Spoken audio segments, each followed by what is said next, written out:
Sobat Santuy, today is the day. Jumpa lagi bersama gua di channel Warung Santuy. Bagaimana kabar kalian semua? Semoga kalian baik-baik saja dan tetap santuy. Pada video kali ini gua akan membahas alur cerita film yang berjudul The Mortuary Collection, dan film ini dirilis pada tahun 2019. Singkat ceritanya, film ini mengisahkan tentang beberapa cerita yang diceritakan oleh seorang pekerja pemeriksa mayat, dan dia menceritakan beberapa kisah teraneh yang dia temui dalam karirnya selama dia menjadi pemeriksa mayat. Lalu, bagaimanakah seluruh isi cerita dari film ini? Yuk, tanpa basa-basi lagi, kita langsung masuk saja ke cerita filmnya.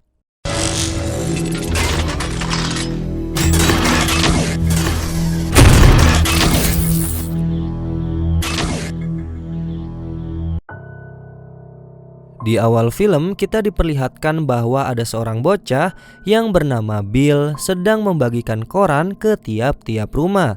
Hingga suatu saat dirinya tiba di suatu rumah yang terlihat sangat menyeramkan.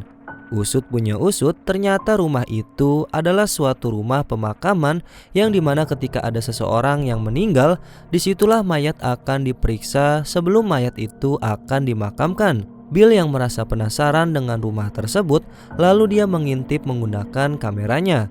Tiba-tiba saja Bill dikejutkan dengan seorang pria tua yang bernama Doug. Karena ketakutan, Bill langsung melarikan diri dan meninggalkan kameranya. Di situ, Doug mengambil kameranya Bill dan menaruhnya ke dalam sebuah kotak.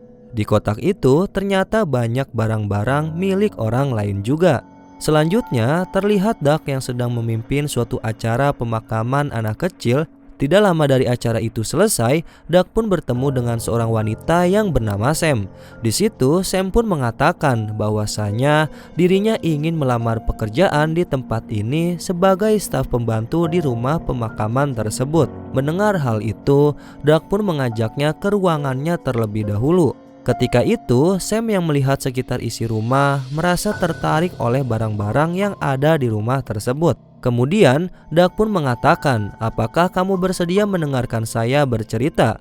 Yaitu menceritakan sebuah kisah yang diawali pada tahun 1950, di mana pada saat itu ketika salah satu gadis yang bernama Debra sedang menuju ke sebuah toilet pada saat jam pesta perayaan. Lalu Debra menyalakan lampu dan tiba-tiba ada cairan aneh muncul. Pada scene ini terungkap bahwa Debra tersebut ternyata adalah seorang perampok. Usut punya usut, ternyata Debra sudah mencuri beberapa dompet dan hanya uang saja yang disimpan di balik pakaiannya tersebut. Lalu tidak hanya dompet saja yang ia curi, namun beberapa barang, salah satunya seperti jam kuno. Kemudian tidak lama dari itu, Debra mencuci tangannya, namun terdengar ada suara aneh yang terdengar dari suatu lemari. Debra pun penasaran dan ia mencoba berusaha membuka lemari tersebut. Berkali-kali ia mencoba, namun lemari itu ternyata hampir tidak bisa dibuka sama sekali. Pada akhirnya lemari itu berhasil terbuka, tapi apa yang terjadi ternyata di balik pintu lemari terdapat sebuah monster yang terkurung di dalam lemari tersebut. Karena situasi sudah mulai mencekam dan terlihat dari paras Debra yang sudah mulai pucat dan ketakutan, Debra langsung bergegas kembali mengunci lemari tersebut. Namun monster bertentakel tersebut melawan dan mencoba untuk keluar dari lemari itu. Tapi Debra terus mencoba. Kemudian setelah berhasil mengunci kembali pintu tersebut, Debra mulai berjalan perlahan lalu meninggalkan lemari itu. Namun naasnya, jam yang ia genggam ternyata terjatuh dari kantungnya yang menyebabkan sebuah suara yang begitu nyaring dan membuat tentakel tersebut keluar dan menyebabkan Debra terseret ke dalam lemari itu.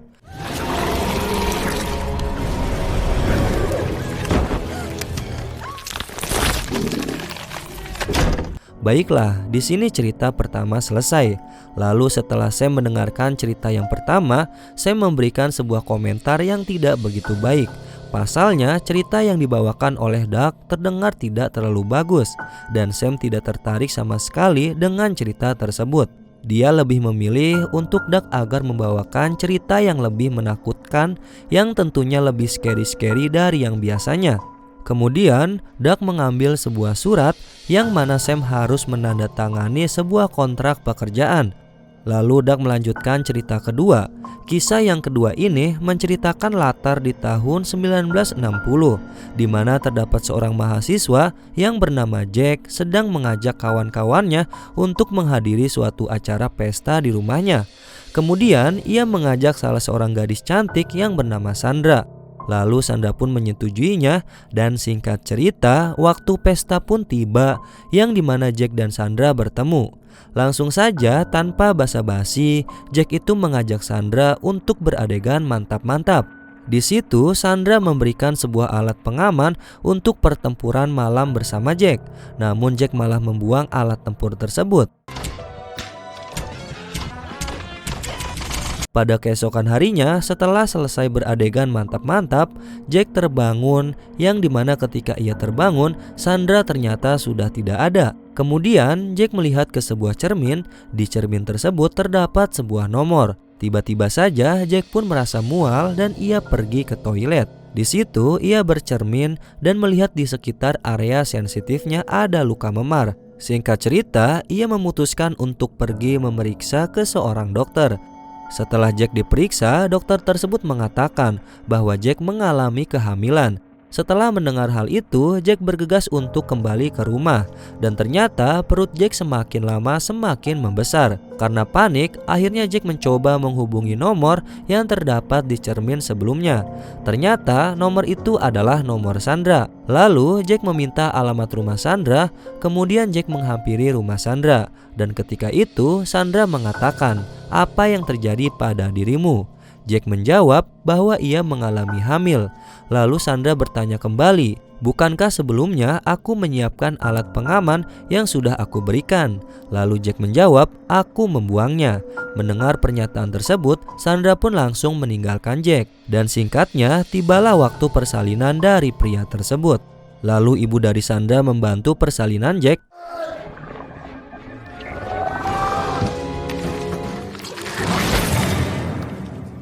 Di situ ibunya Sandra membawa janin dari Jack dan disimpan di suatu ruangan.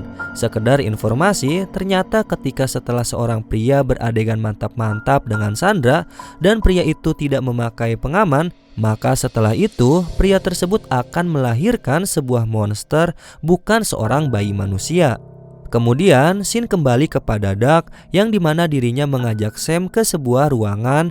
Kemudian Doug pun menceritakan kisah yang ketiga. Kisah tersebut terjadi pada tahun 1970, yang dimana terdapat sepasang kekasih yang bernama Wendell dan Carol yang sedang menjalankan hari bahagianya. Setelah menjalankan pernikahannya, tiba-tiba saja Carol mengalami penyakit gangguan jiwa. Akhirnya Wendell merawatnya, namun sayangnya Carol pun tak kunjung sembuh. Kemudian ketika Wendell mengajak makan malam bersama, di situ Carol pun bertingkah aneh, yang dimana dirinya tidak mengatakan apapun. Sampai tibanya Wendell memberikan sebuah patung dan menaruh racikan obat ke dalam makanannya agar Carol dapat tertidur selamanya. Langsung saja Wendell menyuapinya, namun hal tak terduga pun terjadi, yang dimana Carol mengalami muntah-muntah.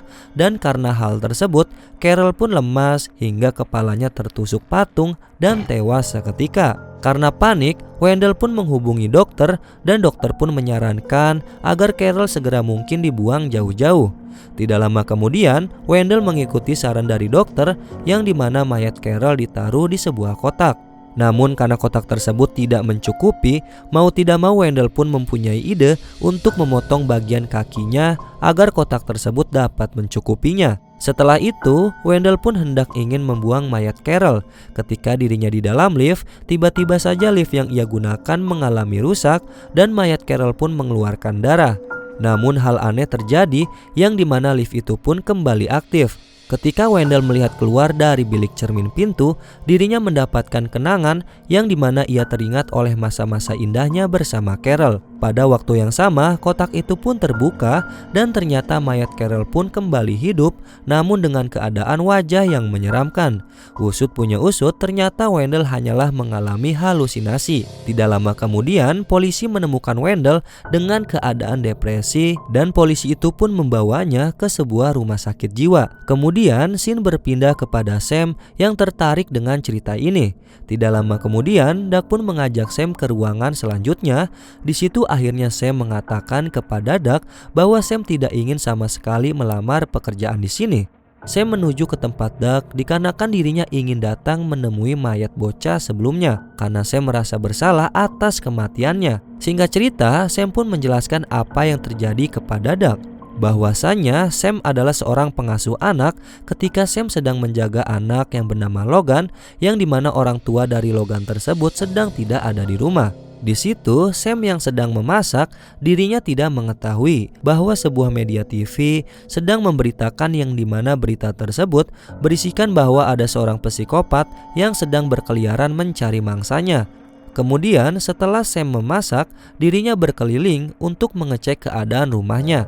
Tiba-tiba saja dirinya dikejutkan dengan adanya seorang pria yang bertingkah aneh. Ketika itu telepon rumahnya berdering, yang dimana telepon tersebut dari orang tua anak itu.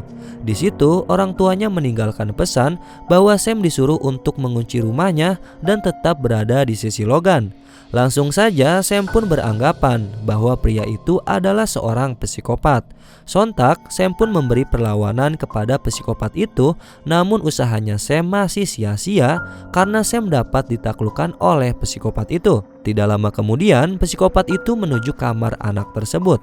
Ketika psikopat itu sudah melakukan aksi psikopatnya kepada Logan, Sam pun yang sudah terbangun dari pingsannya langsung saja memberi perlawanan kembali kepada psikopat tersebut. Di situ pun Sam berhasil membunuh psikopat itu dengan memukul kepalanya menggunakan TV hingga hancur. Kemudian orang tua dari anak itu pun pulang ke rumah. Orang tuanya pun terkejut karena mayat yang telah dibunuh oleh Sam adalah Sam sendiri.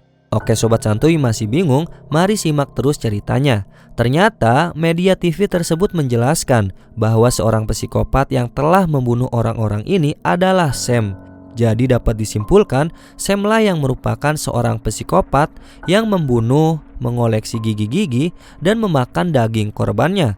Ketika itu orang tua dari Logan mencari keberadaan anaknya, dan naasnya Logan pun sudah tewas karena dipanggang oleh Sam. Scene berpindah ke cerita utama yang dimana Sam mengambil gigi dari mayat Logan.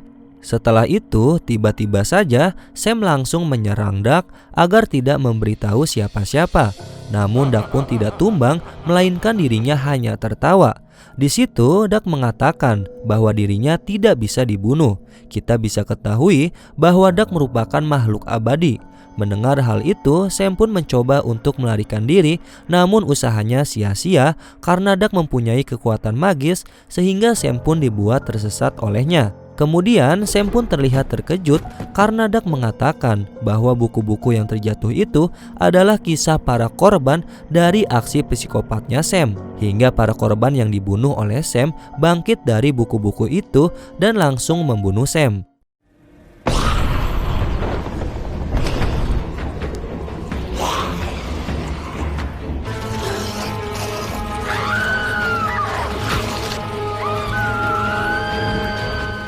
Di akhir film, kita diperlihatkan bahwa Doug sedang menyambungkan anggota tubuh Sam yang sudah tewas lalu membaluri tubuh Sam dengan sebuah balsem.